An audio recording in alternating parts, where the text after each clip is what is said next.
ایک بزرگ تھے شاہ بقیُدین ابن مخلد، وہ کہتے ہیں مجھے پتہ چلا کہ اس دور میں نبی کریم علیہ السلام کی حدیث جو سب سے بہترین پڑھاتے ہیں وہ امام احمد بن حنبل ہے۔ ان کو حضور کی حدیث سے جو خاص شغف ہے وہ کسی اور کو نہیں۔ کہتے ہیں میرے دل میں لو لگ گئی، حالانکہ میں امیر گھرانے سے تھا۔ میں کشتی میں بیٹھا امام احمد بن حنبل کے پاس آنے کے لیے، رستے میں طوفان آ گیا، کشتی ہچکولے کھانے لگی، کسی طریقے سے ایک جزیرے کے ساتھ جا کے کشتی لگی، ٹوٹ گئی، بکھر گئی، میں جزیرے پہ اتر گیا، اور بھی کئی لوگ تھے۔ ایک مہینہ وہاں رہنا پڑا، بارشیں ختم ہوئی، موسم ٹھیک ہوا، ایک کشتی دکھائی دی آتی ہوئی۔ فرماتے ہیں کہ وہ اس کشتی میں بیٹھا، دوبارہ بغداد گیا، مجھے سفر طے کرتے 2.5 مہینے گزر گئے، وہ جزیرے پہ مہینہ پتے کھا کے بھی گزارا کرنا پڑا۔ نکلا تھا علم حاصل کرنے، جب بغداد شریف پہنچا لوگوں سے پوچھا امام احمد بن حنبل کا مدرسہ کہاں ہے؟ انہوں نے کہا وہ مدرسہ تو بند ہو گیا ہے، وقت کا بادشاہ مخالف ہو گیا، مسجد مدرسہ سیل کر دیا۔ امام صاحب کہاں ہیں؟ کہا گھر کے اندر قید ہیں۔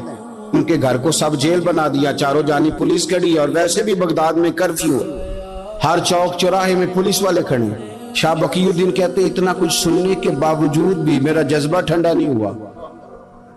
وہ مہینے میں سفر کی صحبتیں، گو سنا تھا کہ آستانہ یار دور ہے، پر ہم نے بھی ٹھان لی تھی کہ جانا، وہ سنا تھا کہ آستانہ یار دور ہے، پر ہم نے یہ ٹھان لی تھی کہ جانا ضرور ہے۔ کہتے پہنچ گئے، اب پتہ چلا کہ کرفیو ہے، سڑکوں پہ پولیس کھڑی ہے، گلیوں میں چوکوں چوراہوں میں پہرے ہیں، امام صاحب تک تو جا کوئی نہیں سکتا۔ کہتے میں نے ایک شخص کی منت کی، میں نے کہا کسی طریقے گاڑی بتا، کہنے لگا میں اشارہ بھی نہیں کر سکتا، سخت حالات ہیں، وہ کوئی طریقہ۔ میں نے جب زیادہ تڑپ کے کہا تو وہ شخص کہنے لگا میں ان کے گھر کے قریب تجھے لے جاؤں گا اور گزرتے وقت صرف آنکھ کا اشارہ کروں گا۔ کہتے میں نے کہا یہ بھی ٹھیک ہے۔ ان کے گھر کے تیری تلاش میں پھرے نا ہم جنگل پہاڑ اور دشت میں، ان کے دروازے کے قریب اس نے اشارہ کیا۔ شاہ بقیُدین کہتے ہیں کہ میں گھر دے کے آ گیا واپس۔ اب میں سوچنے لگا کہ کیسے امام صاحب تک پہنچنا ہے، بڑی تجویزیں سوچیں، بڑی تجویزیں، کام والا بن جاؤں، پھیری لگانے لگ جاؤں۔ پھر سوچا کہ اگر میں کچھ بیچوں گا ریڑھی پہ رکھ کے تو کوئی خریدنے نکلے گا، کوئی نہیں نکلے گا، کس طرح کروں، کیا کروں، بڑی سوچیں۔ بالآخر میں نے طے کیا، اللہ اکبر، میں نے نہ کپڑے پھاڑ لیے، امامہ اتار دیا۔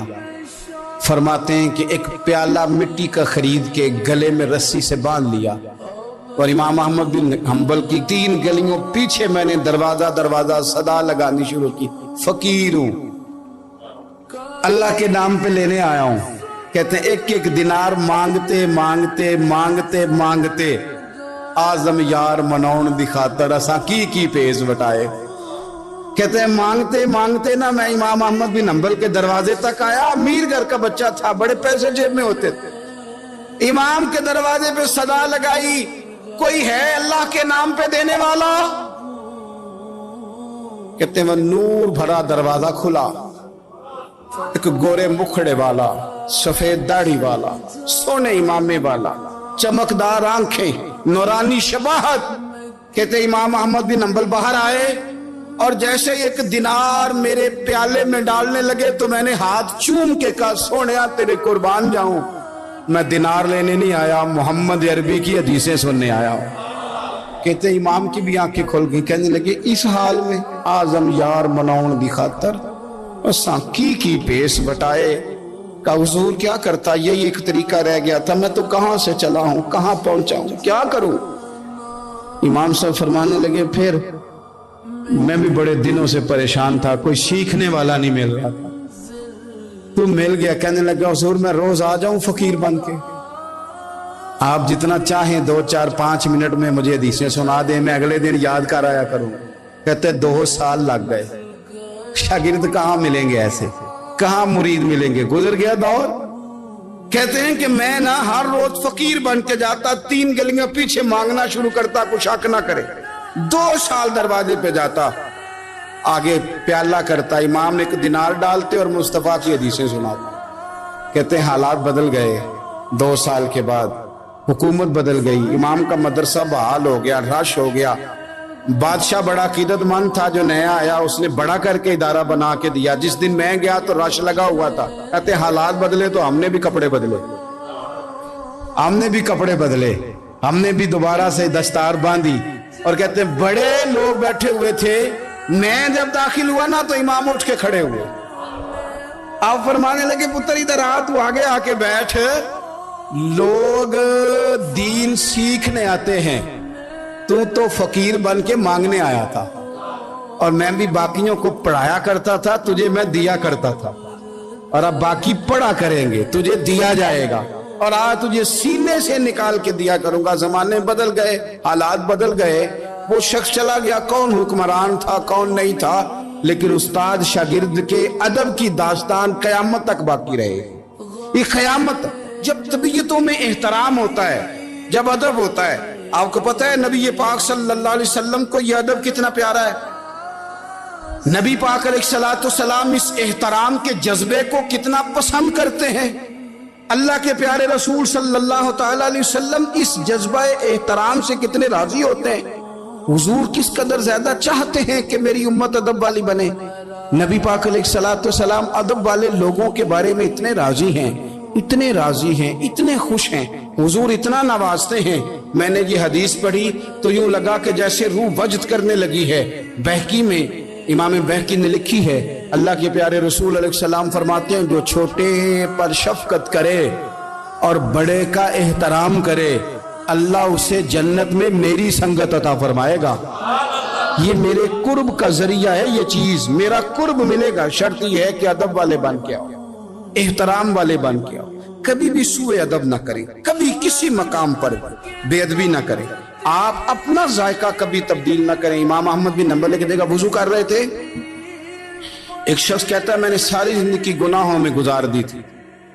تو امام صاحب نا وضو کر رہے تھے جھیل پر بیٹھ کے. تو جھیل اس طرح ہوتی ہے، پہاڑ ہیں، اوپر کو پانی نیچے آ رہا ہے. تو کہتے ہیں امام صاحب نیچے بیٹھ کے وضو کر رہے تھے، تو میں اوپر بیٹھ کے نا وضو کر رہا تھا یا پانی پی رہا تھا. تو میں نے دیکھا کہ اتنے بڑے امام نیچے. کہتے میں نا میرے دل میں خیال ہے یار میں ساری زندگی غلط کاموں میں گزاری ہے، پر جو بھی ہے یہ رسول اللہ کے دین کے عالم ہے. کہتے ہیں وہ حضور کے دین کی عزت کرنے کے لیے میں اوپر سے اٹھا آ کے نا، تو میں تھوڑا پیچھے جا کے نیچے بیٹھ گیا. جو میری حاجت تھی، پانی پینا تھا یا منہ دھونا تھا، میں وہ کرنے لگا. کہتے ہیں امام صاحب نے بھی یوں نظر میری طرف دیکھی، پتہ نہیں انہوں نے کیا دعا دی کہ رب نے مجھے توبہ کی توفیق عطا فرما. میں اللہ کے فضل سے اللہ نے میرا دل موڑ دیا اور میں رب کریم کی بارگاہ کی جانب میری توجہ ہو گئی.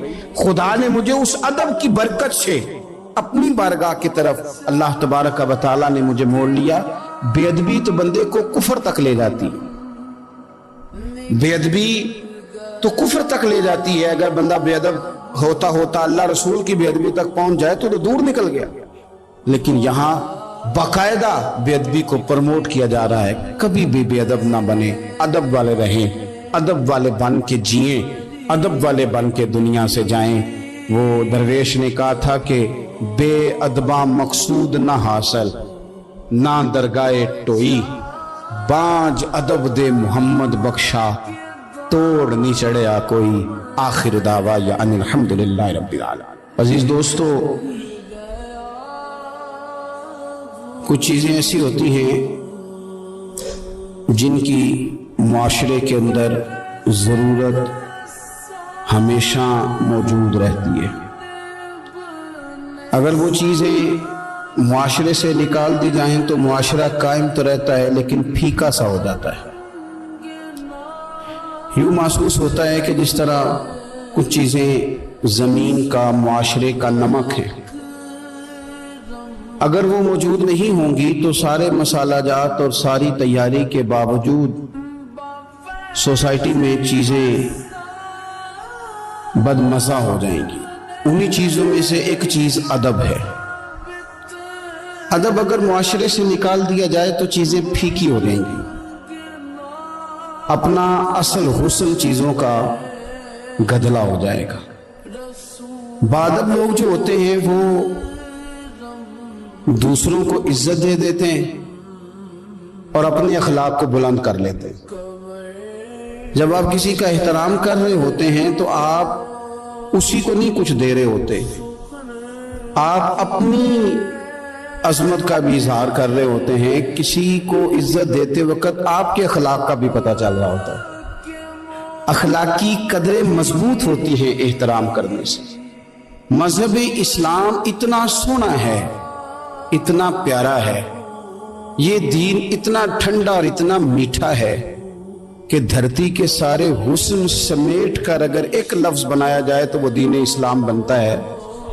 یہ دین اتنی خوبصورتیاں بانٹتا ہے، اگر دین اسلام کے مختلف تشریحات کرتے کرتے یہ کہہ دیا جائے نا کہ یہ دین ادب والا دین ہے، احترام والا دین ہے، توقیر والا دین ہے، ہر شخص کو مناسب عزت، یعنی نبی پاک علیہ السلام نے استاد کی عزت بیان کی، باپ کی عزت بیان کی، بوڑھے کی عزت بیان کی، امام کی عزت بیان کی، عالم کی عزت بیان کی۔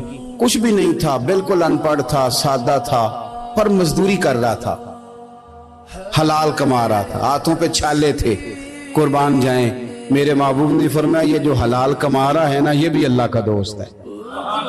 اس کا بھی احترام بیان کر دیا، اس کا اکرام بھی بیان کر دیا۔ تو نے ہر شخص کی قسمت میں یہ عزت لکھی اور آخری خطبے کی صورت میں وصیت لکھی۔ نبی کریم صلی اللہ علیہ وسلم نے لوگوں کو احترام دیا، اللہ کے محبوب علیہ السلام۔ آپ دیکھیے حضور نے اس عورت کی بھی فضیلت بیان کی جس کے گھر کے اندر اولاد پیدا ہوتی ہے، اور اس کی بھی فضیلت بیان کی کہ جس گھر کے اندر اولاد پیدا ہوتی ہے پر جلدی چلی جاتی ہے، انتقال ہو جاتا ہے کسی بچے کا خدا نہ خواستہ، اس کی بھی فضیلت بیان کی۔ جس کا خامند موجود ہے اور وہ خامند کی خدمت کرتی ہے، اور اس بیوی کی بھی فضیلت بیان کی جس کا خامند انتقال کر گیا پر وہ اپنے بچوں کی پرورش کرتی ہے۔ حضور فرماتے ہیں سب سے پہلے جنت میں مجھے وہ عورت نظر آئے گی۔ تو ہر شخص کے لیے حضور نے احترام بیان کیا، اکرام بیان کیا۔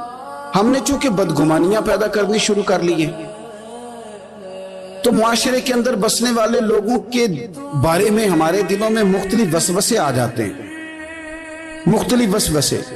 کسی بھی شعبے کے کسی بھی آدمی کے بارے میں کوئی 2 4 5 باتیں اپنے ذہن میں اکٹھی کر کے یا کانوں میں کسی نے وہ بات ڈال دی تو ہم ذہن بنا لیتے ہیں کہ یہ گاڑیاں چلانے والے تو بندے ٹھیک ہی نہیں ہوتے، یہ جناب پولیس کے محکمے کے لوگ تو درست ہوتے ہی نہیں، فلانے محکمے کے لوگ تو ہوتے ہی خراب ہیں، ذہن بن جاتا ہے۔ پھر آہستہ آہستہ ادب انسان کے دل سے رخصت ہوتا ہے۔ ہمیں دین نے ادب سکھایا، احترام سکھایا۔ میرے رسول کریم علیہ السلام کی وہ ذات بابرکات ہے، ہمیشہ یہ ہوتا تھا کہ چھوٹے بڑوں کا ادب سکھاتے تھے، پر یہ واحد دربار مصطفیٰ ہے کہ جس کے آداب خود رب کریم نے بیان فرمائے۔ فرمایا یا ایھا الذین آمنوا لا ترفعوا اصواتکم فوق صوت النبی۔ آپ کبھی آیت کے انداز پر غور کریں، کہا اے ایمان والو تمہاری آوازیں میرے نبی کریم علیہ السلام کی آواز سے اونچی نہیں ہونی چاہیے۔ بندے کی آواز کا کوئی والیوم ہوتا ہے کہ اب 3 پہ آواز ہے، ٹیپ ریکارڈر کا تو والیوم ہوتا ہے نا کہ 1 پہ ہے، 2 پہ ہے، 6 پہ ہے، تو آواز کا والیوم ہوتا ہے کہ یہ کتنے پہ ہے۔ آواز تولی جا سکتی ہے کہ میری آواز کا وزن اس وقت 1.5 پاؤ ہے، آدھا کلو ہے، 5 چھٹانک ہے، کوئی ہوتا ہے وزن؟ لیکن ہمیں بتایا گیا کہ بالکل وزن نہیں ہوتا، تولی نہیں جا سکتی، ماپی نہیں جا سکتی، پرکھی نہیں جا سکتی، لیکن جب تم نے دروازہ رسول پہ آنا ہے تو پھر آواز کو بھی تول کے آنا، پھر لفظوں کو پرکھ کے آنا ہے، پھر جملے مرتب کر کے آنا، پھر ترتیب لگا کے آنا ہے، پھر تم نے وہاں سوچ سمجھ کے بات کرنی۔ حضرت امام احمد بن حنبل فرماتے میں غلام خریدنے گیا،